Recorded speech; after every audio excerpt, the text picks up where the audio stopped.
Когда-то давным-давно жил муж с женой, и была у них дочка, звали ее Зухра.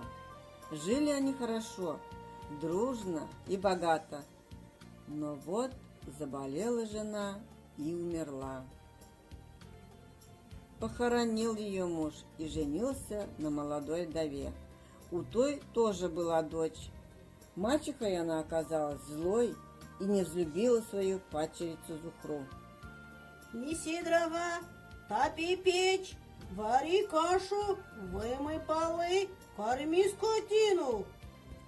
Только и слышала Зухра каждый день эти приказания. День и ночь трудилась девочка и очень уставала. С трудом дожидалась ночи, чтобы хоть немного поспать. Часто плакала Зухра по ночам. Некому было рассказать ее о своей горькой жизни, не с кем поделиться горем. А мачеха все мало, да и ее дочь, лентяйка, подзуживает.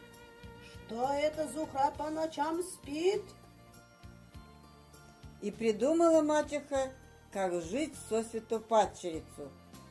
Над старым высохшим колодцем во дворе поставила бочку без дна.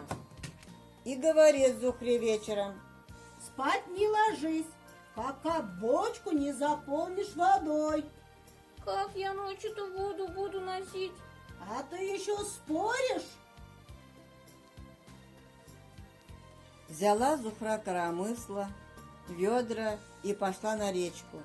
На улице темно было. В темноте зачерпнула она воду и понесла домой.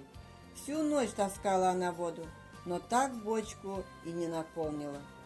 А утром мачеха проснулась и опять свое. Неси дрова, топи печь, вари кашу, мой полы, корми скотину.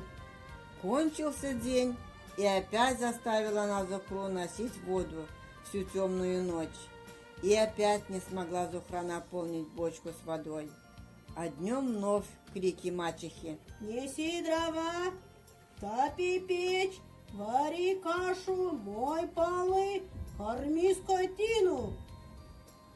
Наступила третья ночь. Мачеха говорит: Все бездельничаешь, бочку водой наполнить не можешь. Не спи, носи воду. Взяла девушка опять коромысло и ведра, вышла на улицу. Видит, светло стало. Месяц на небе появился и улыбается ей. Но девушка не смотрит на него, с трудом ноги передвигает. Дошла до речки, наполнила ведра водой, несет их домой и плачет горькими слезами. И не видит она, что месяц за ней по небу плывет, и любуется красотой Зухры. Дошла девушка до бочки, да так и упала без сил на бочку и горько заплакала. Смотрит, бочки дна нет, но глубоко в колодце вода, а в ней месяц сидит и улыбается. Это отражение его было. Подняла девушка голову и видит, месяц над ней в небе стоит, очень молодой и красивый месяц. Как зовут тебя, красавица? Зухра, Почему ты плачешь, Зухра? Кто обидел тебя? И поделилась девушка своим горем с молодым месяцем, рассказала ему о своей горькой жизни. помоги мне, месяц, возьми меня к себе. Не могу я больше жить со злой мачехой. Отгадай 3 загадки, тогда помогу. На подушке половина ложки. Кто это? Это ты, мой прекрасный месяц. Свечу ярко, но не грею. То худею, то толстею. Это ты, мой прекрасный месяц, среди тысячи звезд. А пол каравая хлеба над крышей. Кто это? Это ты, мой прекрасный месяц. И тогда месяц стал спускаться на землю. Стал возле девушки. Забирайся на меня, Зухра.